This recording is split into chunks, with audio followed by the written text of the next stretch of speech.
Aquela criatura era bizarra. Aquele bicho tava brabo. E só restou aos nossos corajosos aventureiros correr. Percorreram milhas e milhas mata adentro, e após se perderem, se encontraram, e depois se perderam outra vez. Mas logo avistaram uma estranha aldeia escondida. Seus habitantes eram bem inusitados, e várias línguas desconhecidas eram faladas ali. Troá, intrigado, buscou traduzir toda aquela visão.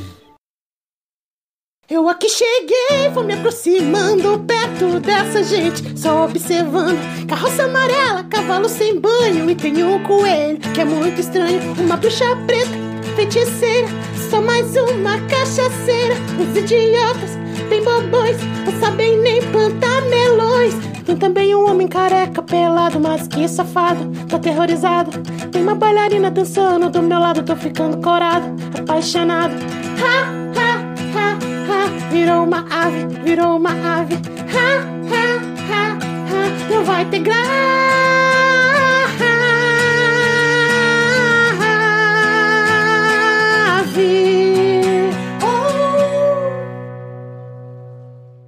Com aquele gigante sorriso no rosto, o estranho homem-coelho aproxima-se e se oferece como guia para apresentar o local.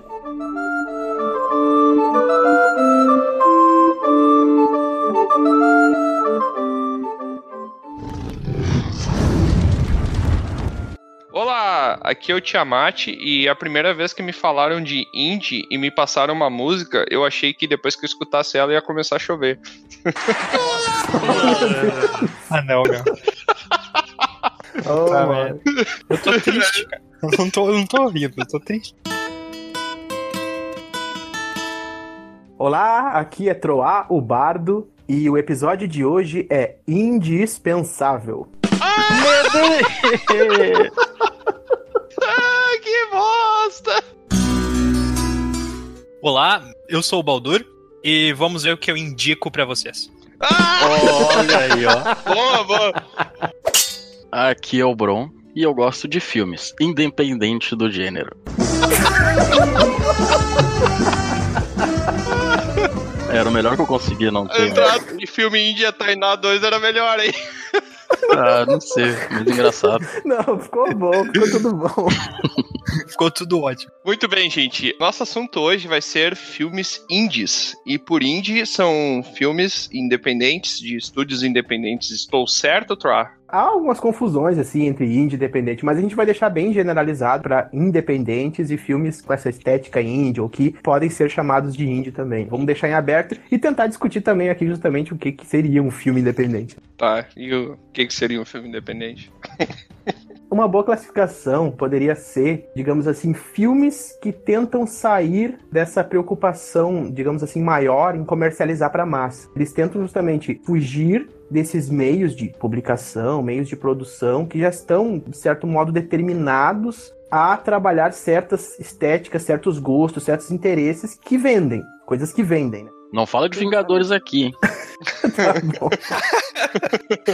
Então, um filme independente, um diretor, vamos dizer assim, né? Todas as pessoas envolvidas com a produção do filme vão ter uma liberdade maior, justamente porque elas não estão presas a esses critérios ou coisas que estão, de certo modo, determinadas pela indústria do cinema. Então elas vão conseguir criar alguma coisa mais original, com baixo orçamento, sem tanto cobranças assim nesse sentido. Claro que muitos filmes desses vão fazer muitos sucessos, vão atingir uma visibilidade maior do que se espera, né? E aí surgem vários outros nichos aí dentro de filmes independentes, e muitas outras distribuidoras estão de olho nesses filmes, no que eles podem trazer, agregar para o mercado de cinema. Mas são filmes, são obras que estão mais preocupadas em ganhar atenção em festivais, outros tipos de premiações, não atingem tantas salas de cinema, mas sempre tem as exceções, é claro, como talvez alguns dos filmes que a gente vai trazer aqui. Uma coisa que eu achava é que justamente era pelo baixo orçamento, que não é necessariamente isso, mas uma coisa que força, ou que facilita até na real, porque tu vai ter um baixo orçamento e tu vai conseguir aflorar tua criatividade. Digamos, tu vai ter um ilimitado elenco e tudo mais, tu vai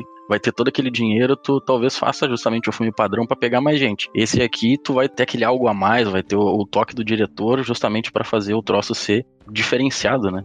Sim, talvez com esse limite de orçamento que eles... O budget, né, que eles falam, esse limite força tu a realmente otimizar todos os gastos, não ser nada gratuito, pra te realmente ter uma obra ali que valeu a pena a partir daquele gasto, né? Uma outra parada bacana dessa questão do baixo orçamento e por que tem filmes indies que são tão destacáveis no cinema é porque isso daí já vem da própria limitação, que quanto mais limitado tu é, tu tem que ser mais criativo pra tu achar uma maneira de sobressair aquele problema, né? Aquela limitação ali. Sim. Tu poder te adaptar, então vai bastante da maleabilidade dos diretores em conseguir se adaptar, não só em questão de história, ou adaptar uma história de um livro, como tem grandes produções, mas sim em ter pouco orçamento e conseguir fazer bastante coisa com aquele pouco orçamento. Isso aí eu acho que é bem bacana, assim, nesses projetos independentes, não só no cinema, mas todos os projetos independentes como um todo, sim, eles conseguirem vender o produto. Muitas vezes, por exemplo, projetos independentes que ficam no Catarse, que ficam nesses sites de crowdfunding, eles conseguem vender o produto mostrando a utilidade do produto antes do produto existir. Isso eu acho muito bacana.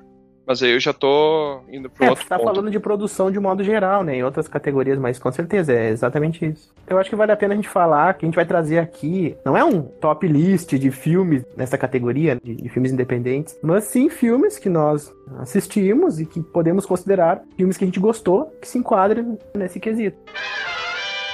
O primeiro filme aqui que a gente vai falar, então, é sobre A Bruxa de Blair. Todos aqui assistiram esse filme? Não. Sim. Eu assisti. Você não assistiu Bruxa de Blair, ou Bron? Não assisti. Caramba. O primeiro, né? Tem um remake, né? Agora.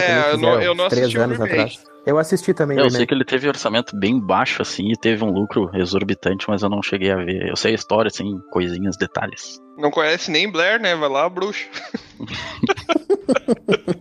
Então, Bruxa de Blair, ele foi um filme que foi feito com orçamento de $22.500 e ele rendeu $248 milhões. Então, um grande jump de rendimento e bem de significativo a diferença. Sim, enormemente significativo. Os filmes de terror, muitos deles que fizeram muito sucesso, têm essa característica de ter um orçamento absurdamente baixo. Não só a Bruxa de Blair, como a Atividade Paranormal também tem um orçamento baixíssimo e deu super certo. Mas é uma tendência comum, assim, em filmes de terror. E bebeu justamente no que a Bruxa de Blair apresentou como estética, né, de cinema. Esse filme é um filme estadunidense que ele foi gravado em 1999 e ele tem o formato de documentário, assim. Então ele tem até um filme mais recente nessa mesma pegada, que é tipo Atividade Paranormal, só que ao invés de câmeras fixas é uma pessoa com uma câmera indo pra floresta, onde tem relatos sobre uma bruxa que existe nessa floresta. Isso é a parte que eu lembro, tá? Eu não sei se é exatamente essa história, faz muito tempo que eu assisti esse filme. Mas o filme ele é todo gravado com uma câmera e ele é bem... Os outros não são gravados com câmeras, né? Não, os outros são gravados com várias câmeras. Esse é com uma só. Boa! Clap. Mas aí que tá. Cara, esse filme, se tu parar pra analisar do ponto de vista técnico, se tu pensar o quanto devem ter gastado pra fazer esse filme, ele é barato, sabe? Porque não tem efeitos, não aparece a bruxa, não tem monstro, não tem nada de CGI, não tem nada dessas coisas que exijam estúdios sendo contratados pra fazer animação, nem nada. Então é que nem uma Atividade Paranormal. Parar pra pensar, eles gastaram quase nada pra fazer o filme, assim. Se tu parar pra analisar de um âmbito de cinema. Então, eu curti esse filme quando eu assisti, eu fiquei cagado de medo, assim, mas isso não é um parâmetro, porque eu fico facilmente cagado de medo. E é massa, assim, porque todo momento ele faz aquilo que a gente até comentou no episódio do It, que o primeiro filme faz, que ele não te mostra o monstro. Muitas vezes ele só te dá aquele suspense e te deixa naquela tensão o filme inteiro. E daí, cara, tem uma parte que eu lembro, assim, que me marcou, que é muito bacana, que eles estão dentro de uma barraca durante a noite e começa a ouvir barulho de crianças lá de fora, e daí eles olham pra barraca e a luz tá batendo no pano, então tu consegue ver por fora e começa a aparecer um monte de sombra do outro lado de mãozinhas de crianças tocando e batendo na barraca. Isso é uma coisa bizarra, fico pensando, todo mundo ama criança, todo mundo adora mãozinhas de criança, mas olha o contexto que tem mãozinhas de criança e voz de criança num filme de terror, já é outra coisa. Sim, eu tenho medo de criança por causa de filmes de terror, cara. Tenho medo de criança. Tá bom. Daí aparecem essas mãos dessas crianças, assim, tocando, e o pessoal que tá dentro da barraca, se eu não me engano, são 3 pessoas que foram lá ver, porque parece que uma pessoa sumiu, não tenho certeza. Eu confesso que eu tô com muito mais o remake na cabeça do que o original, porque eu vi o original há muito tempo, e não sei se esse remake é feito como o original mesmo, ele é como uma continuação, sabe? Realmente não me lembro, então eu tô com muito o remake na cabeça. Eu não vi o remake, mas se o nome é remake, ele é a mesma história. É a Bruxa de Blair o nome. Tu tá chamando de remake, aí eu não sei. Daí. Eu não vi o remake. Ou o novo, sei lá. Então, o que acontece? São alunos que eles vão lá nessa floresta de Blair e eles vão pra procurar evidências da existência dessa bruxa aí. E essa história toda se baseia num incidente que aconteceu nessa floresta, onde um serial killer, ele matava crianças, ele levava crianças pra lá e ele levava uma criança, torturava ela, aí ele trazia outra criança e fazia a segunda criança ficar ouvindo os gritos da primeira criança enquanto ele assassinava a primeira. E daí no final, é bem pesado assim a história, aí no final ele... Super família. É bom pra reunir a família. E daí no final ele se entrega pra polícia e alega que ele estava possuído pelo espírito da bruxa de Blair, que foi uma bruxa que morreu no final do século XVIII. E daí a história começa a se enrolar daí. Mas a cena que eu mais lembro mesmo é essa cena aí, dessas mãozinhas das crianças. E daí eles tomam coragem e saem na rua onde tá batendo a mãozinha das crianças e não tem nada. Eles estão sozinhos, assim, na floresta. Eu achei bem massa essa cena, tanto que me marcou, né? Sim. Não dormiu 1 mês depois dela. Não durmo até hoje. Esse é o tal do cagão. Até hoje. Tá acordado desde então. Uma coisa que eu ia destacar desse estilo de filme, eu acho que esse é um dos primeiros que trouxe esse formato, porque todo filme é construído pra te esquecer que existem câmeras e que, na verdade, tudo tá sendo filmado, que aquilo ali é uma mentira. Esse filme, ele quebra isso. Ele é simplesmente tu tá vendo um registro e o filme se assume como um registro de algo que tu tá vendo. Num filme, no caso. De uma gravação caseira, né? Por isso que ele tem esse caráter mais homemade, assim. Então é mais nesse sentido, assim. E eu acho que ele é um dos primeiros filmes que vai trazer isso, que outros filmes vão fazer depois, como o REC, ou o mesmo... Ele cria um estilo com isso daí. Eu não sei se ele é o primeiro, mas certamente o primeiro que deu certo. Exatamente. Que faturou 250 milhões, é o primeiro. Não, e uma coisa muito bacana desse filme aí, que fez ele vender muita bilheteria, é que ele foi vendido como um filme baseado em fatos reais, né? Sim, é isso aí que levanta mais o terror da coisa. Sim, porque ele realmente não tem nada de fenômeno sobrenatural, alguma coisa que a pessoa possa dizer que... Claro, eu não sei essas coisas aí da parte do espiritismo e tal, mas nada de monstro aparecendo, alguma coisa que te tire daquele medo, aquilo ter realmente acontecido, assim. E o fato dele ter sido vendido como um documentário baseado em fatos reais, eu acho que foi a coisa que fez ele explodir, assim, na bilheteria. Sim. Então, cara, eu vou falar sobre o Pequena Miss Sunshine, que é um filme de 2006. Eu já vi ele algumas vezes, não sei exatamente quantas, mas já faz um tempinho a última vez que eu vi ele. Só pra passar alguns dados, ele custou 8 milhões de dólares e faturou 100 milhões de dólares. Então a gente vê que destoa bastante aí. Caramba. Eu não sei quanto é que era o esperado por ele, mas com certeza não era 100 milhões, né? Pensa no investimento. Eu não esperava isso particularmente. Todo mundo aqui viu Pequena Miss Sunshine? Eu não vi. Eu não sei do que se qual trata. que é o nome em português. É Pequena Miss Sunshine em português. Pequena Miss Sunshine parece um nome em português. A pequena é tudo português, não sei se tu nota. Faz um favor aí, dá uma descrição desse filme, por favor. Resumo em um parágrafo. Em português de Portugal seria Puti. Miss Sunshine, alguma coisa assim. Que absurdo. Como assim, cara? Rapariga. É, rapariga. Em português do Brasil é Pequena Miss Sunshine, exatamente. Little Miss Sunshine em inglês. Do grego. E no inglês britânico é Little Miss Sunshine. Do francês Le Petit, o resto eu não sei. É Miss Sunshine, provavelmente. Cara, é o filme que eles empurram uma Kombi, que tem o velho que morre. E eles... Meu Deus, cara, esse resumo. É isso. Adorei o resumo. Cara, é a melhor descrição do filme. Sim, cara. Não, é sério. Desse jeito. O filme é pessoas empurrando a Kombi com um cara morto dentro. É isso. Fechou todo. Tá ótimo, tá Próximo ótimo. filme. Tem a... Como é que é? A guriazinha dança... Can't touch this. Errou! Ah, é, Can't Touch This. Errou! Ah, You Can't Touch This. É ruim de pronunciar, né? You Can't Touch This. Cara, ela tem um tema assim. Vocês já olharam The Office? Não. Não, eu sei do que se trata.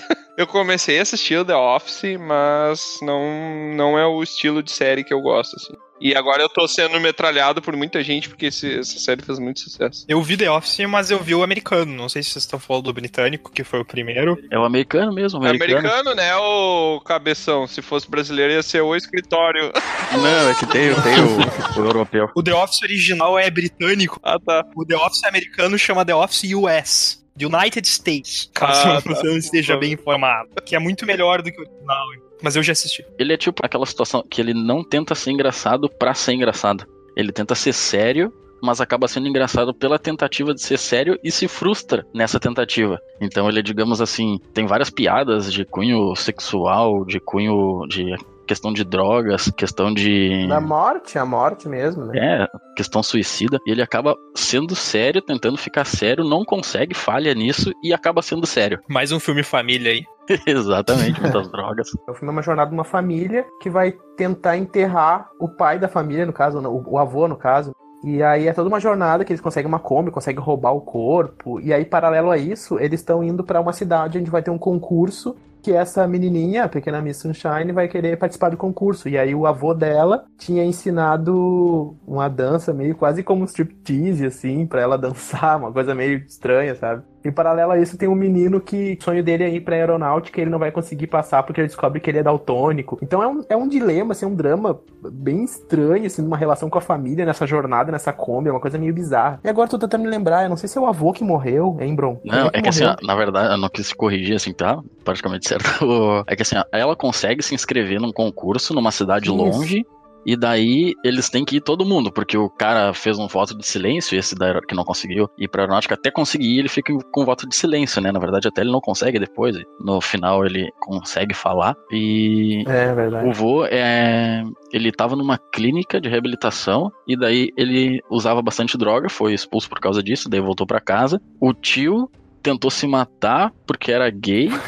Alguma coisa assim, descobriu que era gay, tentou se matar, daí o pessoal teve que levar ele junto nessa viagem até o concurso pra ele não tentar se matar de novo. E o filme é em base nisso, eles não conseguem até, é uma família pobre, não consegue dinheiro pra ir de avião e tudo mais, eles têm que ir nessa Kombi, e é aí que o filme acontece durante a Kombi, todas as situações vão acontecendo em volta da viagem até o local, né? Sim. Cara, basicamente o filme tem várias questões filosóficas, uma delas é que a guriazinha vai pro concurso de beleza, mas ela não é, digamos, uma modelo, uma guriazinha bonita, até porque criança, né? Só que tu chega lá e tem todas as gurias que estão competindo com ela, todas maquiadas, todas a todas postura, adultas, tudo né? mais.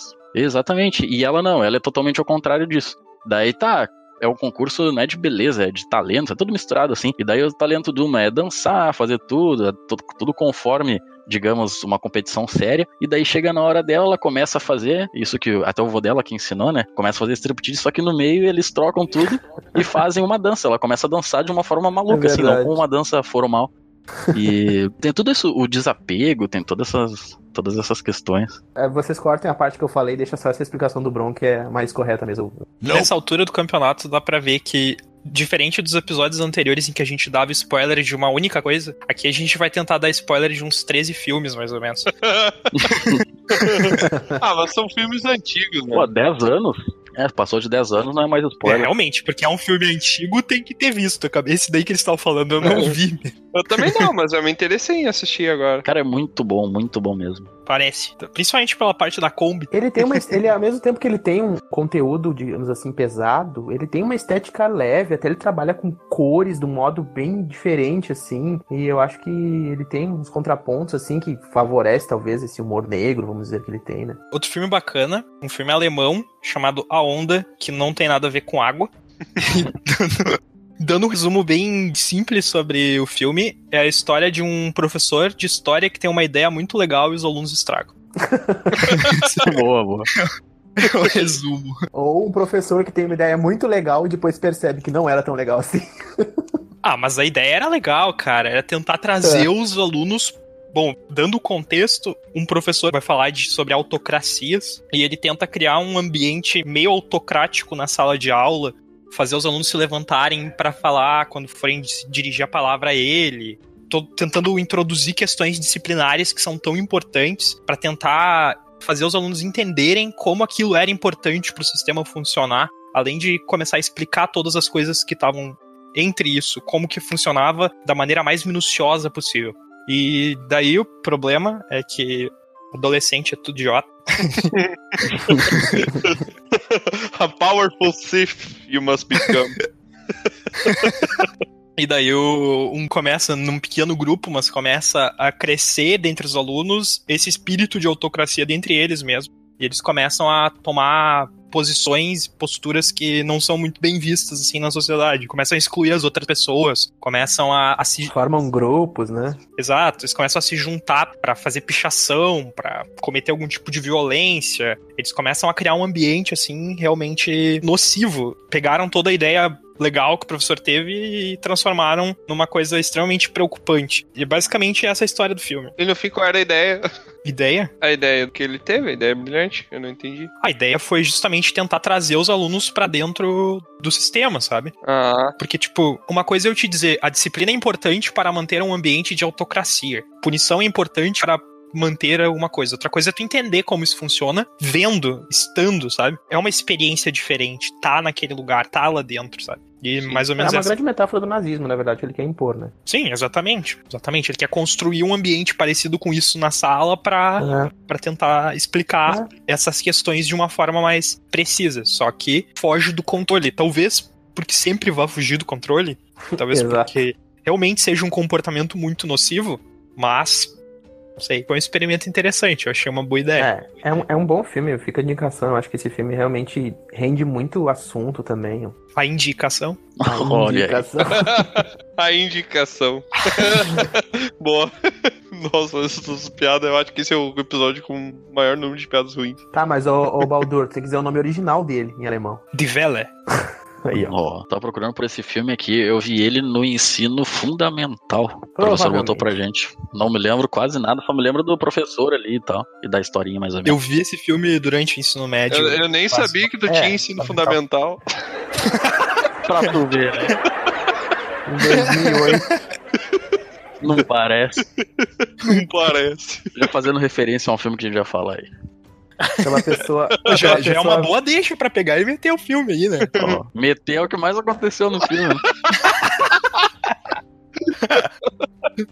Aquela pessoa bem velha, quando o filme saiu, eu nem tava mais no ensino médio. Que triste, cara. Muito bem, muito bem, muito bem. Bom, eu vou falar de um filme que eu considero um dos top 10 assim, de filmes independentes que eu destacaria. Vamos começar por ele. É de um diretor que eu gosto muito. É um filme grego. Se chama Kainodontas, ou Dente Canino, numa tradução. Do grego, Kainodontas. Do grego, Kainodontas.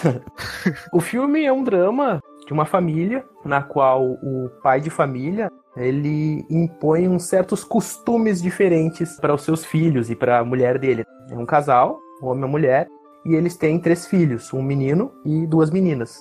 Menino, mal dizer, porque na verdade eles são já adultos, mas eles tratam eles como crianças. A questão do filme toda é que eles, desde pequenos, são ensinados com uma linguajar que o próprio pai cria. Eles só conhecem palavras que o pai quer, que o pai quis que eles conhecessem, e todas as outras palavras que existem no mundo são distorcidas para significar outras coisas. É muito estranho, é um filme que lida completamente com linguagem. Então eles não têm noção de perigo, não têm noção de coisas que são nocivas, coisas ruins. Eles constroem uma linguagem muito própria dentro da casa. E eles não podem sair do pátio da casa. Eles vivem em um lugar cercado e eles não conhecem o mundo. Para eles, uma televisão é um objeto mágico que fica mostrando coisas mágicas e eles não têm a mínima noção da realidade lá fora. E aí eles são criados assim, desse modo. Nossa, me lembrou a Revolução dos Bichos. Errou! Eu não sei se tem relação. Não, desculpa, a Revolução não. A 1984, que ele troca as palavras e tudo mais. Ah, sim, ok. Nesse filme, a única condição deles poderem sair de casa um dia é quando os dentes caninos dele caírem. E aí essa é a única condição. Então o único que sai pra casa é o pai, ele vai trabalhar, faz compras, tudo pra casa, mas a família toda fica presa. E o filme ele apresenta uma estética muito interessante, sabe? Ele é pesadão, muito pesadão. E ao mesmo tempo as crianças são completamente inocentes, as crianças, né? Os adultos que vivem na casa são completamente inocentes e cria-se toda uma cultura estranha em volta dessa linguagem diferente. E aí tem uma dinâmica que acontece na família, uma série de coisas estranhas, né, que talvez eu destacaria aqui. Eles começam a criar jogos estranhos, eles começam a interpretar de uma outra forma as coisas. Vocês conseguiram entender mais ou menos o que eu falei? Tirando Sim. que o filme é grego... O resto eu não entendi. Pareceu grego pra mim. Deu pra entender a ideia do filme, assim, mas é difícil entender exatamente que tipo de apelação à linguagem, que tipo, como isso é usado no filme, como é a experiência de estar assistindo ele, assim, só de ouvir isso. Mas isso eu acho que é uma coisa que vai ser muito complexo, se tu conseguir passar isso, tu pode ganhar um prêmio de narrativa. É difícil, agora que eu parei de pensar que explicar esse filme sem ninguém ter visto é bem difícil. Eu acho que não é essa a questão. Tu pode, sei lá, discutir contigo mesmo, que eu acho que foi a única pessoa que viu sobre o filme aí. Então é um filme que ele apela muito pra essa questão da linguagem mesmo e como isso molda a nossa realidade, como a gente conhece o mundo a partir da linguagem. Então pra quem tem esse interesse em discutir esses assuntos, fica a dica. É um filme, assim, ó, perturbador nesse sentido. E traz uma estética muito interessante desse diretor que eu tenho acompanhado outros filmes dele. É o mesmo diretor que fez o Lagosta, o Lobster e o Sacrifício do Cervo Sagrado. Esses dois filmes também são ótimos filmes e eles trabalham metáforas, assim, geniais, que eu admiro bastante dele e fica a indicação, então, Cainodonta. Boa. Então, gente, eu vou ter que falar dele, né? Eu vou ter que falar. Esse é o filme do Coelho, né? Esse é o filme do Coelho, o grande filme... A Turbina do Avião. Donnie Darko. Eu acho que da nossa lista, esse com certeza deve ser um dos filmes mais assistidos aqui. Não. Tu já assistiu Donnie Darko, Bron? Eu já. Não, acho que tem mais assistido. Cisne Negro foi mais assistido, eu acredito. Não, eu digo aqui entre nós. Pistoleiro chamado Papaco, provavelmente. mais assistido. Um clássico. Calma, não fala desse filme ainda, dá um tempo. Mas, enfim, esse é um filme muito louco, né? Que ele divide crítica, porque metade das pessoas gosta dele e a outra metade não entendeu, né? Não, peraí. Como assim? Alguém entendeu esse filme? Eu entendi esse filme, cara. E eu acho esse filme fantástico. É um filme sobre viagem no tempo.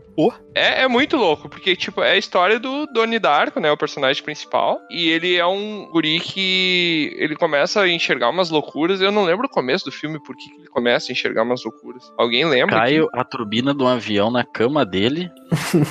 Só que ele não tava na cama, alguma coisa isso, assim. É que antes disso, ele já tinha saído pra se encontrar com... Isso, ele exatamente. Ele. Vocês realmente acharam que seria difícil explicar o Cainodontas? Sim, cara. Eu acho que qualquer pessoa que fala que entendeu o Donnie Darko precisa assistir uma vez a mais pra ter certeza de que não entendeu ainda. Qualquer explicação simplista que tu traz pra Donnie Darko vai estar errada. E por mais que isso faça sentido na tua mente... Eu faço uma classificação pra essa coisa de viagem no tempo e ao mesmo tempo... A viagem do tempo e ao mesmo tempo... Viagem no tempo e algum distúrbio psicológico, de alguma coisa de alucinação mesmo.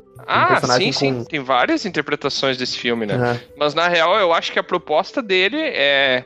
bem filosófico, assim, esse filme, se tu ir a fundo dele, mas é um personagem que meio que é salvo por um viajante do tempo e ele gera o efeito borboleta por ter sido salvo, onde a menina que ele gosta morre no final do filme. E daí ele meio que volta no tempo e se sacrifica, ele continua no ciclo certo, que é o ciclo onde ele morreria, e por ele ter morrido, esse efeito borboleta volta todo pra trás, e daí a menina não morre. Então ele, na verdade, ele se sacrifica pra salvar a menina, né?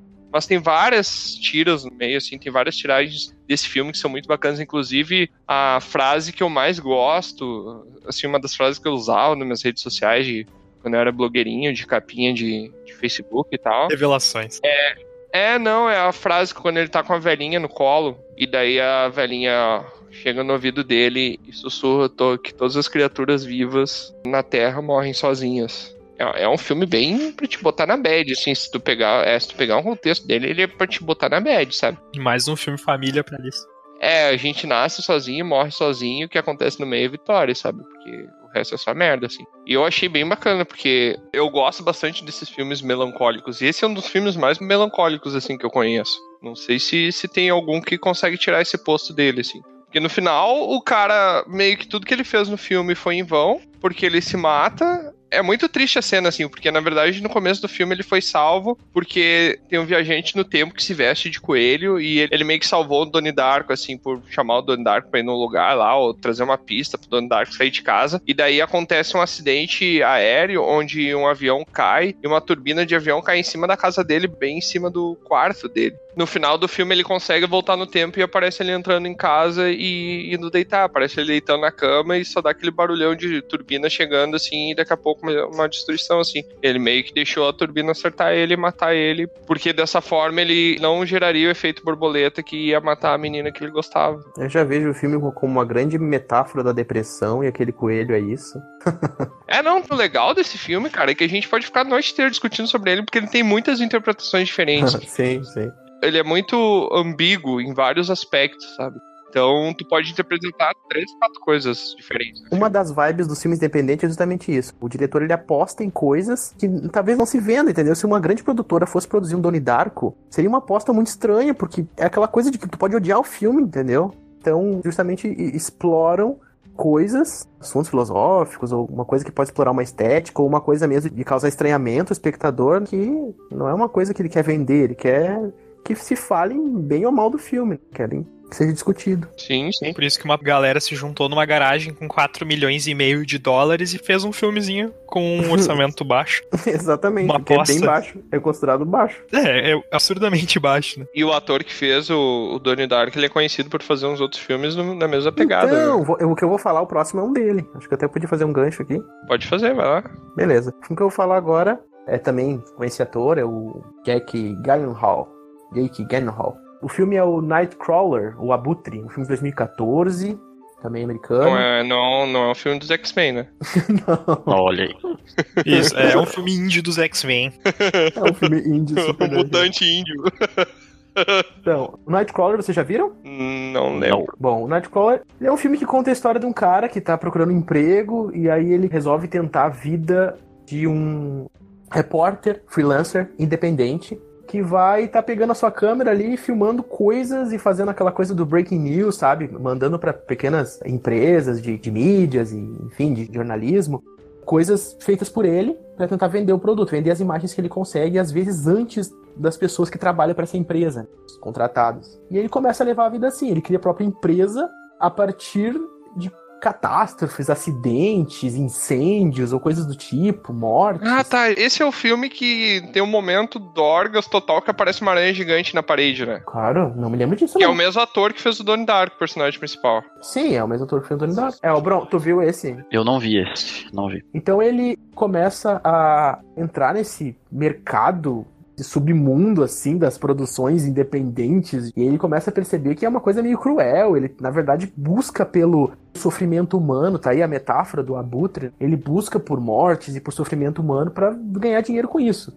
E ele começa a criar métodos para chegar antes dos lugares, aí ele vai comprar dispositivos melhores, vai conseguir contratar pessoas para essa empresa dele, ele vai contratar um cara que ele vai controlar, ele vai usar inocentemente, e aí é toda uma relação disso, e a relação dele com as mídias e os detentores dos direitos todos, e é um filme bem bacana para trabalhar essa ideia de produção independente, né? Um filme independente falando sobre produção independente, né?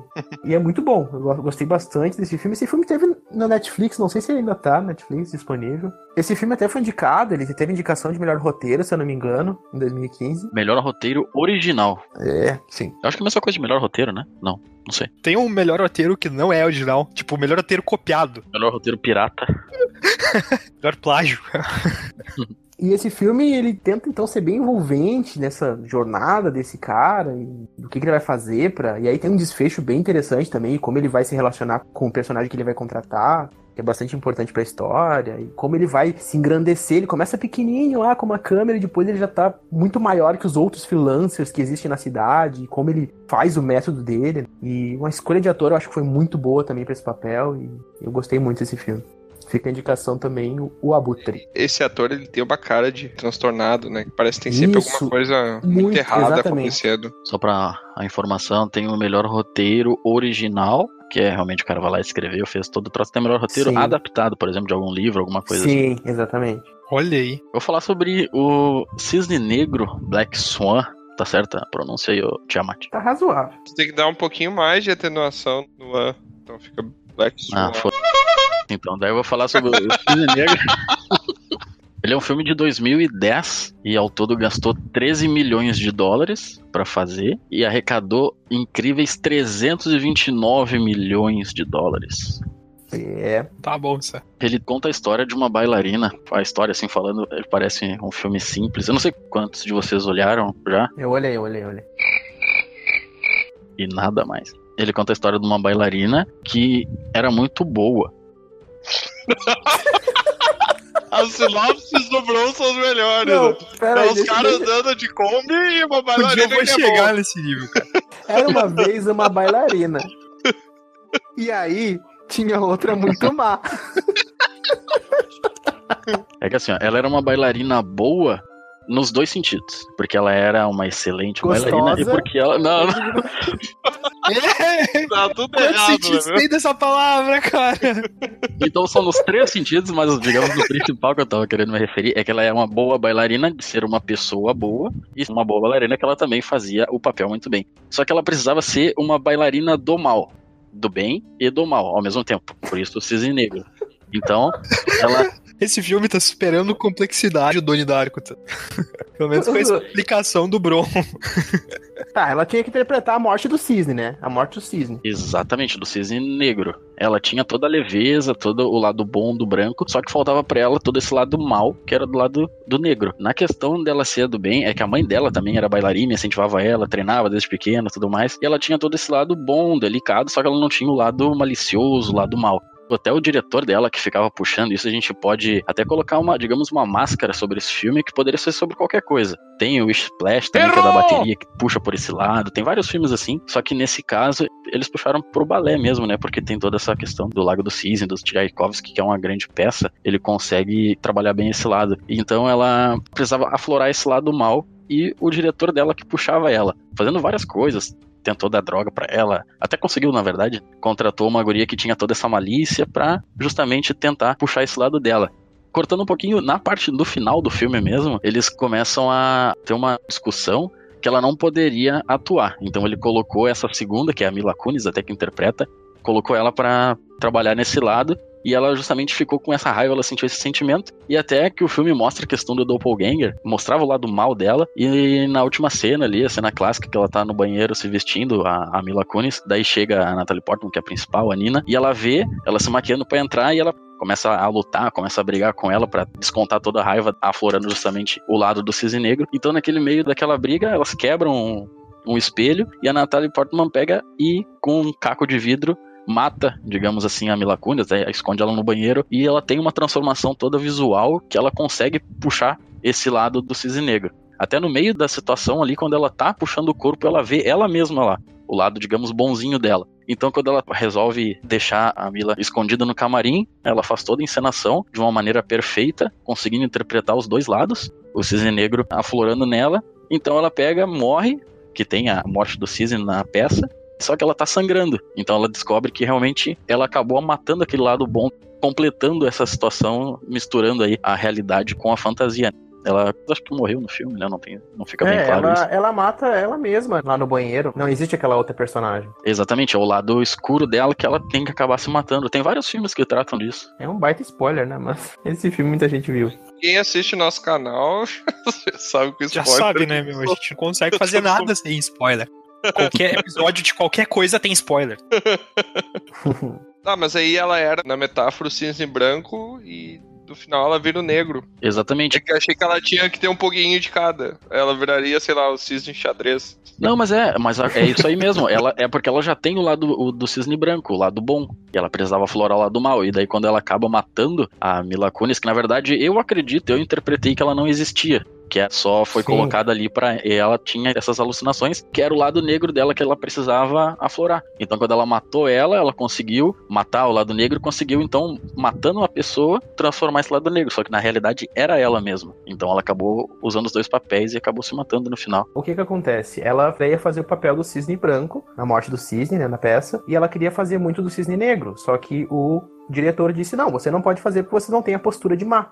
E aí chega uma menina que começa a treinar pra ser o cisne negro, e ela fica com inveja dessa menina, e ela começa a ter uma relação, no início de amizade, aí depois um conflito, e aí tem essa cena que ela mata essa menina no banheiro, mas na verdade, como essa menina não existe, ela matou ela mesma. Ela que tinha se ferido, e aí ela consegue se tornar o cisne negro, e aí na peça ela morre. Basicamente isso. Exatamente. Tu vê? Outro filme muito massa chama Idiocracy. Idiocracia, eu acho que é a tradução dele. A história do filme começa com um homem, que é um cabo do exército, mas ele foi colocado pra cuidar da biblioteca porque ele não é muito competente em nada do que ele faz. E ele foi, junto com uma prostituta, foram selecionados para um experimento que iam deixar eles congelados. Um experimento pra saber quanto tempo eles conseguiriam ficar vivos ali, meio que parar o envelhecimento deles. Experimento nesse sentido. E ele foi selecionado principalmente porque ele era médio, assim, populacional. Ele tinha uma inteligência média, contagem de glóbulos brancos era exatamente a média. Tudo era exatamente a média. Ele era o ser humano mais médio do mundo.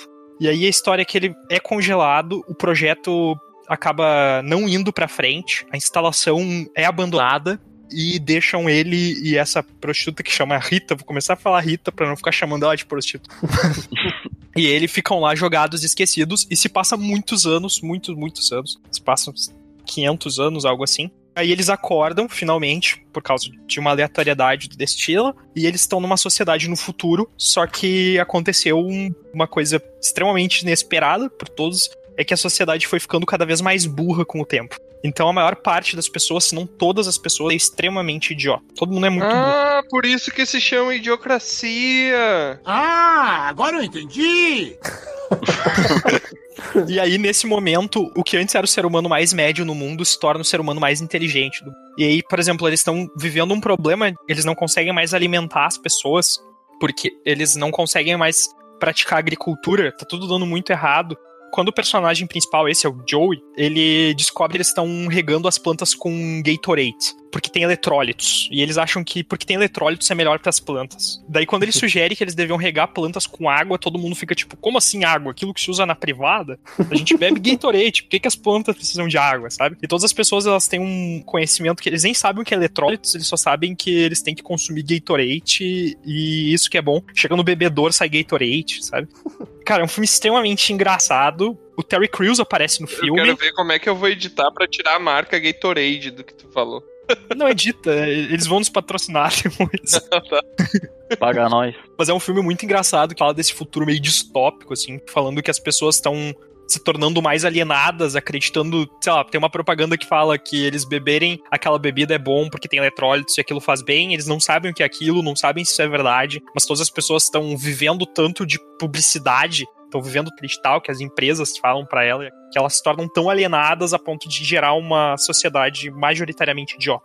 É um filme divertido, é um filme que aparece Terry Crews, eu acho que isso é um ponto positivo, e é um filme que tem essa crítica, assim, meio profundo. Ele não é nada inocente, né? Ele é uma comédia mascarada, né? Mas ele não é nada inocente.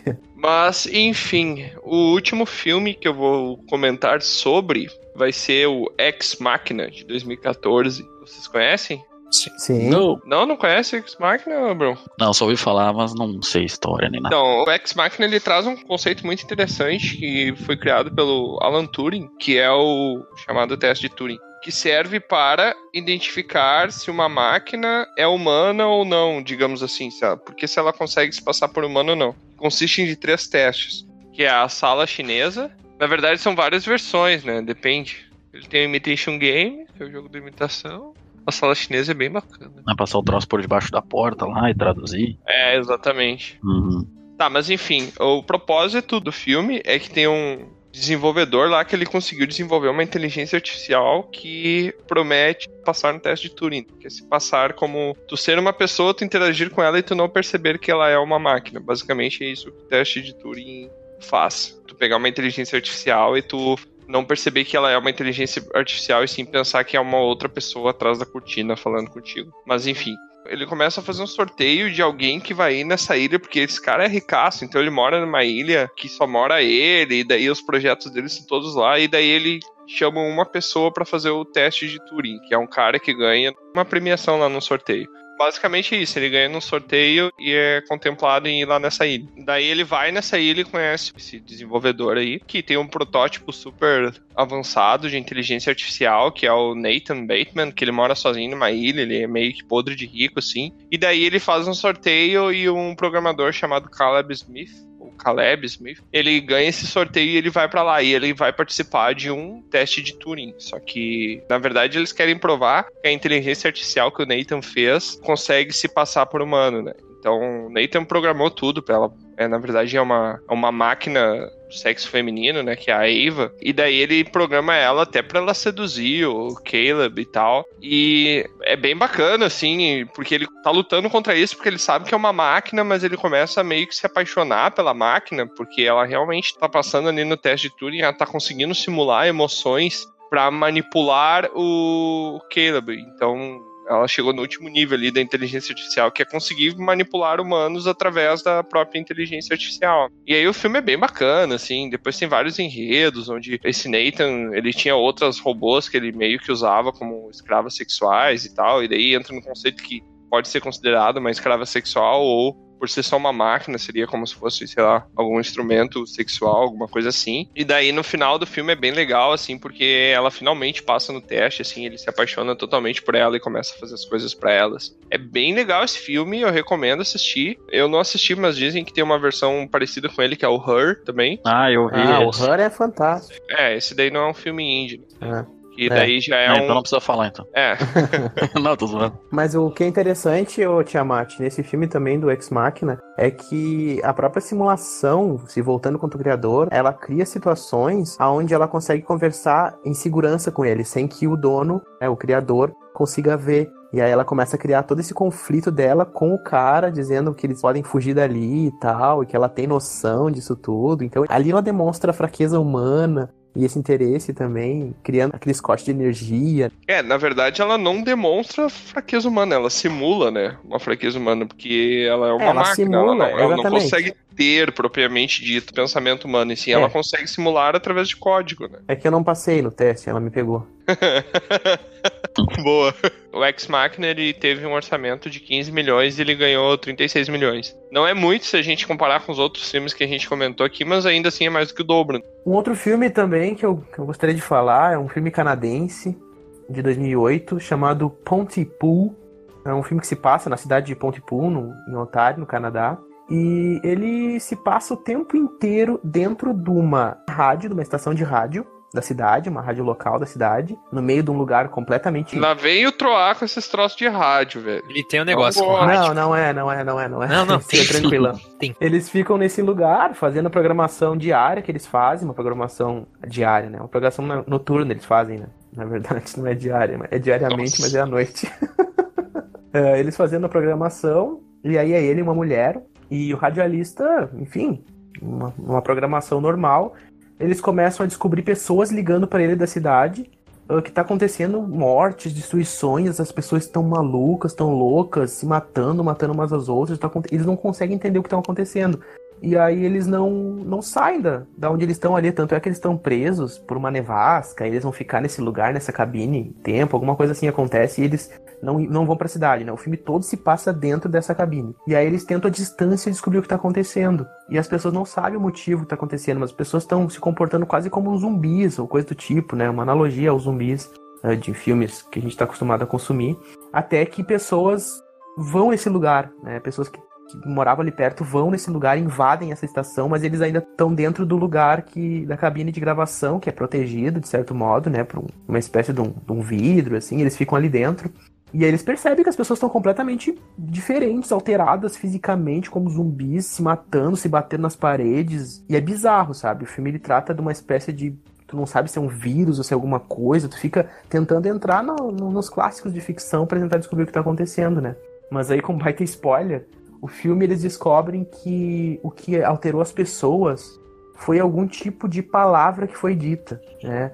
Na rádio que eles estavam ouvindo, na rua, na convivência com as pessoas, algumas palavras carregavam uma espécie de uma contaminação que, ao serem ouvidas, faziam as pessoas se transformarem. Eram algumas palavras, mas eles não sabiam quais eram as palavras. E aí tinham só algumas palavras que eram possíveis ser ditas para que eles não se tornassem zumbis. Então o filme eles tentam descobrir que palavras são essas, e é um filme muito tenso. Parece estranho eu estar falando assim, mas o filme é genial para eles tentar descobrir quais palavras são poluídas, causam, né, esse tipo de distúrbio, e quais palavras podem ser ditas, que são de certo modo purificadas, né, não passam por isso. E aí o filme é basicamente a sobrevivência neles nesse apocalipse, né, estranho. Essa tua sinopse me lembrou, sem querer zoar, lembrou a piada mortal do Monty Python.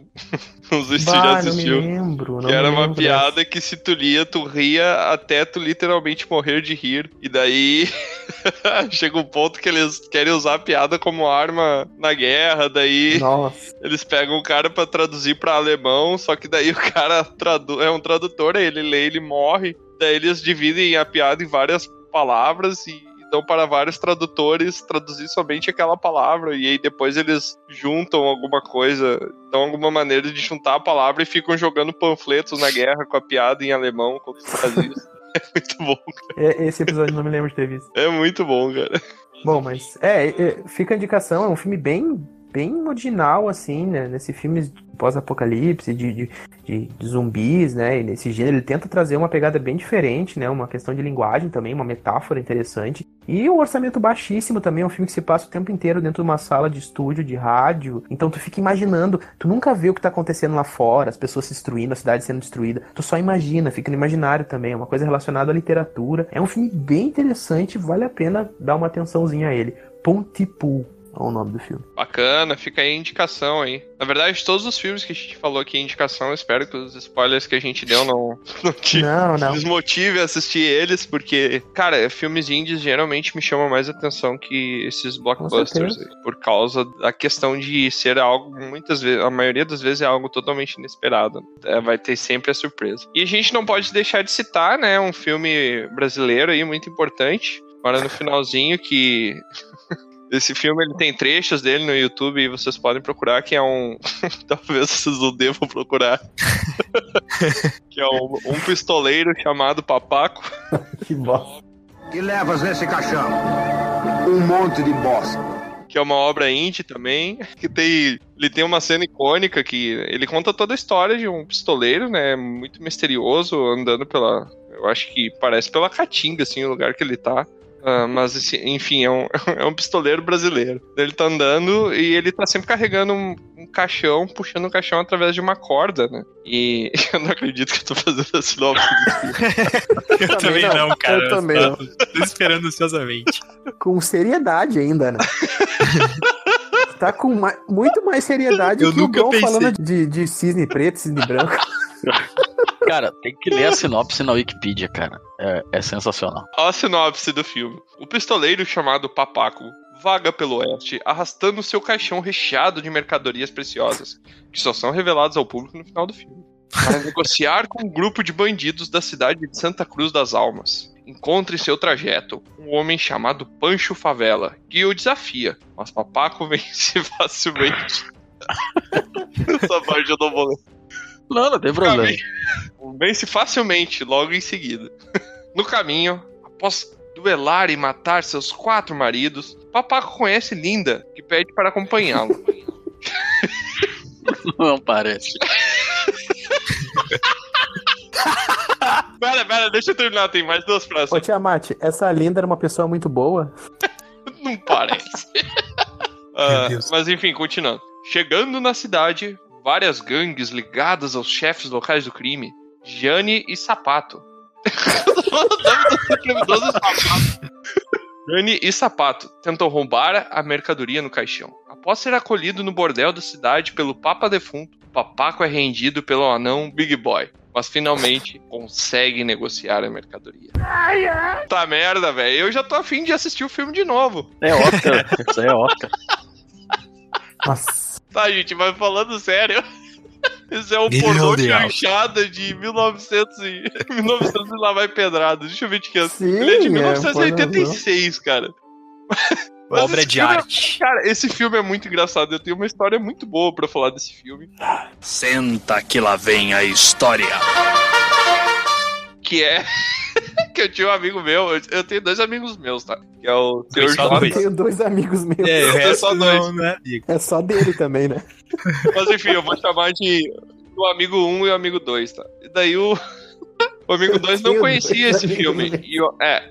O amigo 2 não conhecia esse filme, enquanto que o amigo 1 conhecia. Então o amigo 1 recomendou o filme para o amigo 2. E daí esse amigo 2 perguntou, tá, mas do que se trata esse filme? Aí o amigo 1, na zoeira, falou, não, esse é um filme de faroeste, tem pistoleiro, tem tiro, tem duelos e tal. E ele, nossa, que bacana, meu pai curte. Daí esse amigo 2, ele, num domingo de tarde, ele chamou a avó, chamou o pai, chamou o irmão, a mãe, botou todo mundo no sofá, preparou aquela pipoca e botou o filme pra tocar, né? O filme pra rodar. O filme é um pornô gay chanchada. Ai, meu Deus. Ai, cara, eu queria estar junto pra ver como é que virou a reunião de família depois disso. É muito bom, né, cara? Olha aqui, vovó, tem um filme de Velho Oeste pra nós ver aqui. Chama suas amigas da igreja pra ver com você. Esse filme é muito engraçado, porque o personagem principal, que é o Papaco, seria o Papacu também, por motivos óbvios. Ele é todo imponente, assim, todo de preto. Ele é o único cara de preto em toda a cidade, assim, com poncho por cima tapando, né? Com chapéu, ele totalmente pistoleiro de western, né? E daí ele tira o chapéu e ele é careca, tá ligado? É muito bom, cara. As frases desse filme são icônicas, velho. São cultas, as frases são muito boas. Como é seu nome? Linda. Não parece. E de considerações finais aí, pessoal, qual que foi o melhor filme de toda a nossa lista aí? Cara, olha, pra mim, dessa lista aí é o Donnie Darko e não tem discussão. E quem falar outro filme tá errado. Com 2 votos. Quem falar outro filme, a gente diz que não entendeu, Baldo. A gente disse o melhor argumento. Eu sou suspeito pra falar, mas eu voto no Canodontas, que é o meu filme que eu gosto muito. Eu vou falar um dos que eu falei ali, só pra ser diferente, né? Porque é um filme independente, é fora do mainstream ali, né, você? Eu gostei muito do Little Miss Sunshine. O Pequeno Miss Sunshine é o meu favorito desses. É, muito bom. Muito bom. Aquele da Kombi, que do mesmo super sinopse, parabéns. A gente podia fazer assim, ó, pegar todos os filmes que a gente falou e cada um falar uma abertura tipo a minha ali, assim. Donnie Darko. O maluco tá lá, é o que morreu do avião. As sinopses rápidas, então. Cada um fazendo a sua ali. A Bruxa de Blair é 3 noia que vão pra floresta fazer recriação e encontram umas assombração louca lá. Donnie Darko é um cara loucaço que vê um coelho, fica mais maluco ainda, morre todo mundo e eu não entendi. A Pequena Miss Sunshine fala sobre uma galera que empurra uma Kombi lá e o cara morre no final, a guria perde o concurso. Ah, cara, candidato fortíssimo ao melhor filme.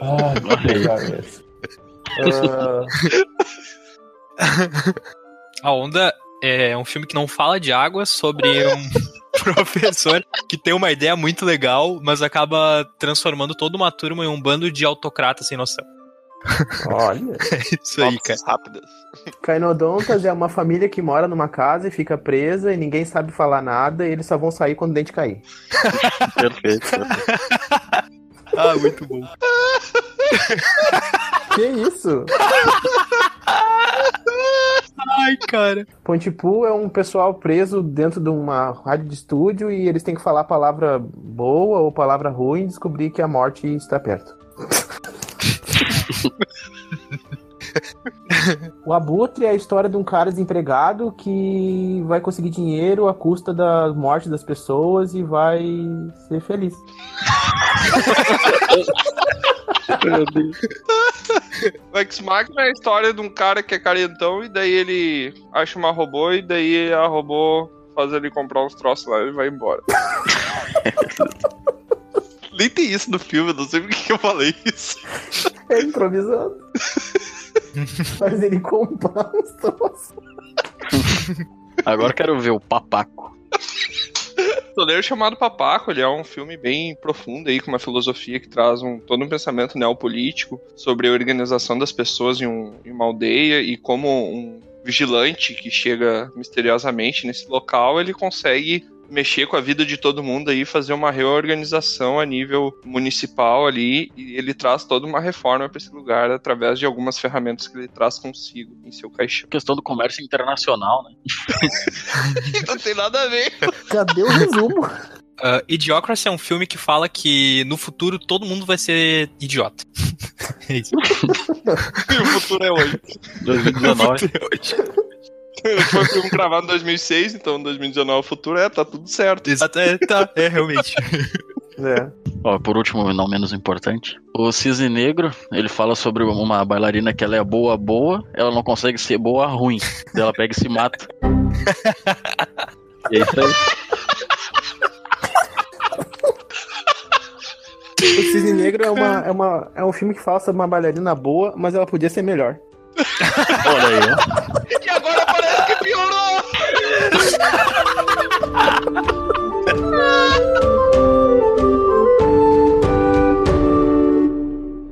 Aqui é Troá, o Bardo, e eu quero agradecer a sua visita. Encerramos aqui mais uma aventura. Convido você agora a nos encontrar em outros mundos. Entre em dragãocareca.netlify.com e descubra. No YouTube, Spotify e Facebook, busque por Dragão Careca. Até a próxima!